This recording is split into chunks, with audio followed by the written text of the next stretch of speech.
Shalom, shalom, Miss McGee. I wanted to sit in a spot where I could get the best view, but I'm not going to be able to do that because these chairs are wet and I don't feel like sitting in a wet chair. But shalom, shalom, Miss McGee. This is Yerid Yao checking in. I'm at Mabel's table. I don't believe Rabbi would mind me videotaping here, so I'm going to do a quick video here. I hope I don't have anything in my beard. I've always got something in my beard. But I just wanted to do another teacher story real quick while I waited on my cake. So, again, I've told you guys that I've been in several institutions while I was achieving my degree. And so I went to a community college, then I went to a university, and then I went to a religious university. So in trying to find the religious classes everywhere I went before I got to a religious university, I ended up taking some strange classes, some wild classes, right? Not anything super crazy, but I took one class on world religion, right? And so in this class, you go over all of the world religions: Buddhism, Hinduism, Christianity, Catholicism, Islam, and you have to do a paper on them, and just a regular style class. This was at the community college, right? And the teacher that I had in that particular class was a little bit of a strange teacher. He looked like a normal guy. He was young. He was younger than me. So I'm an older guy in college. I think I'm 29, 30 at the time. But I'm a younger guy in college, and he's, younger than I am. So he's young. And so we're getting to talk about these different things. And there's another guy in the classroom who I'm not going to say his name either, but he's an atheist, right? And so as we're discussing these topics in the class, I'm always very vocal in all of my classes. And I dressed, in an Eastern garment, like I've said before. So I stand out. And so me standing out and then being very vocal about the religion, a lot of people wanted to challenge or contradict the things that I was saying, right? And so there was an atheist in the classroom, and we would often go back and forth on, subjects of spirituality for the whole class to hear. The teacher would say something, and then I would say something, then the other atheist guy would say something in response to really what I'm saying, and there'd be a discussion about the things that we were saying.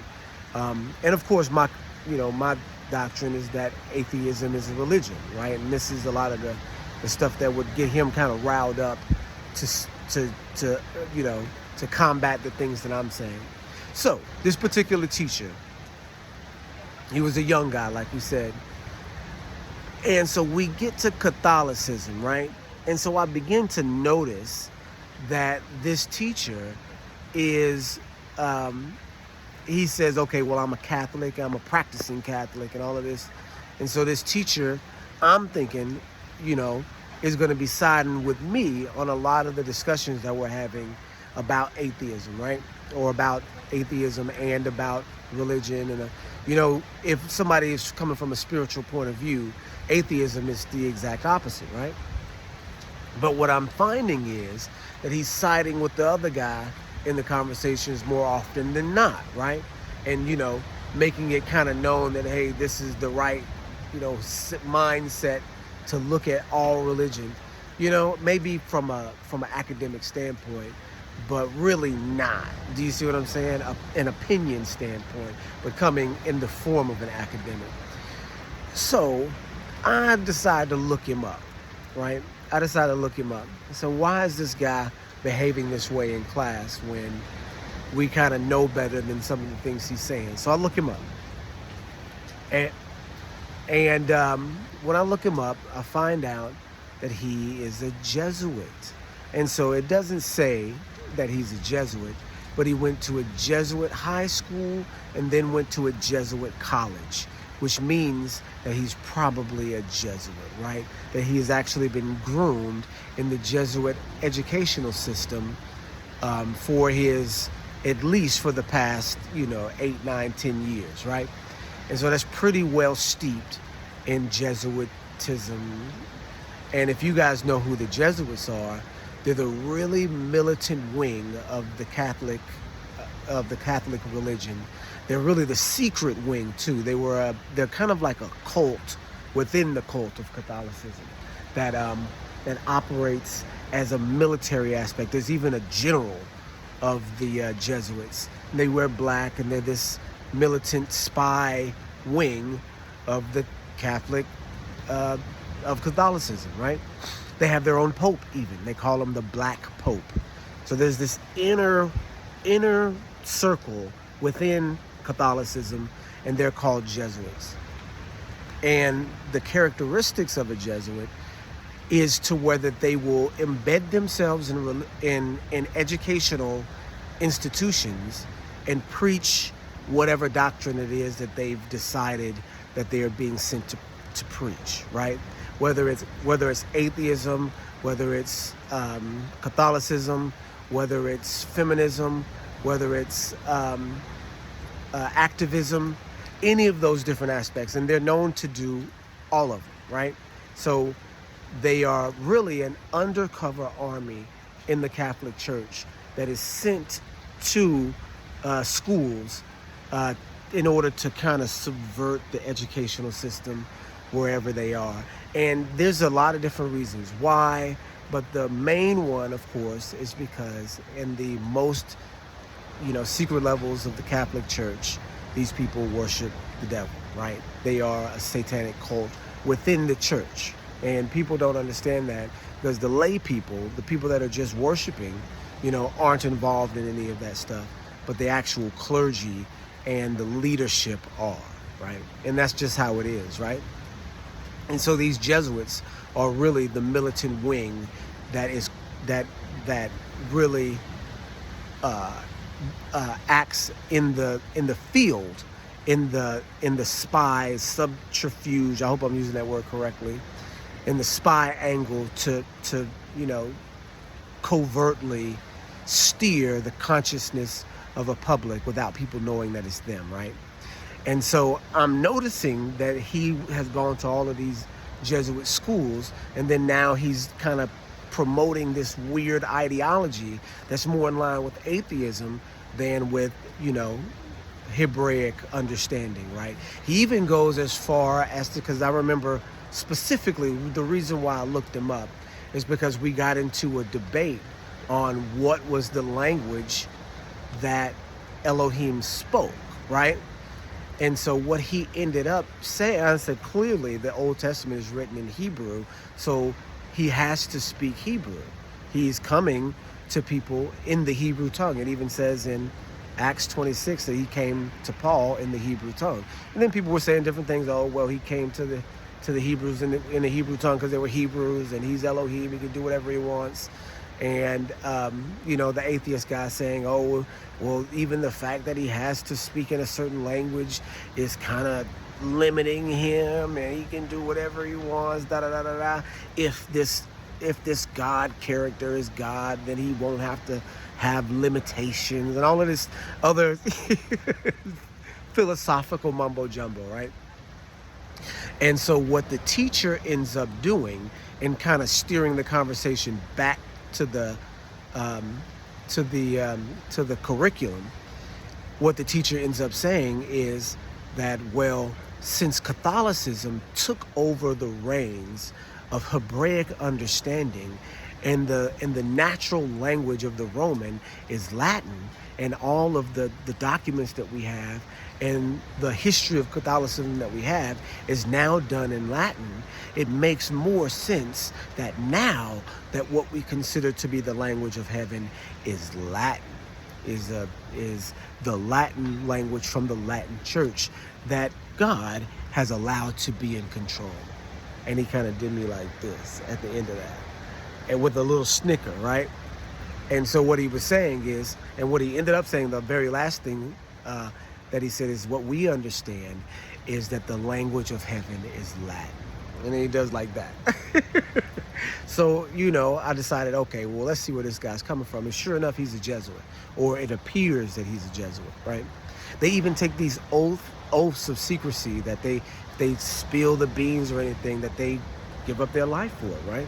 And this is all documented in history from a guy named starting from a guy named Loyola back in the 1500s. You can look all this stuff up. So it appears that he's this Jesuit, right? And so we're in Catholicism, and we're just going right along. And at the end of class, or sort of towards the end of class, at a low moment in the class period, and I'm running long, it's already 10 minutes, I ask him. And so, of course, I'm kind of, being coy too. I ask him. I said, what's a Jesuit? Because we're talking about Catholicism. And I said, say, teach. What's a Jesuit?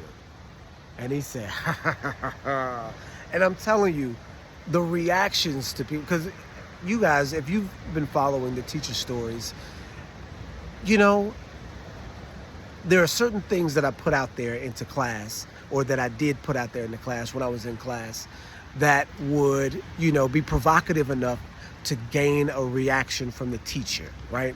And so and you can go back and look at these, in almost every situation, the teacher snapped or turned his head or made some sort of really, really conspicuous reaction to the question. And so again, this is like, the fourth situation that we're talking about. This teacher turns to me and goes, ha ha ha ha, Jesuit. You would ask me about Jesuits. And like more animated about this topic than I've ever, than I'd ever had seen him about a topic. And he said, Jesuits are like the spy program of the Catholic Church.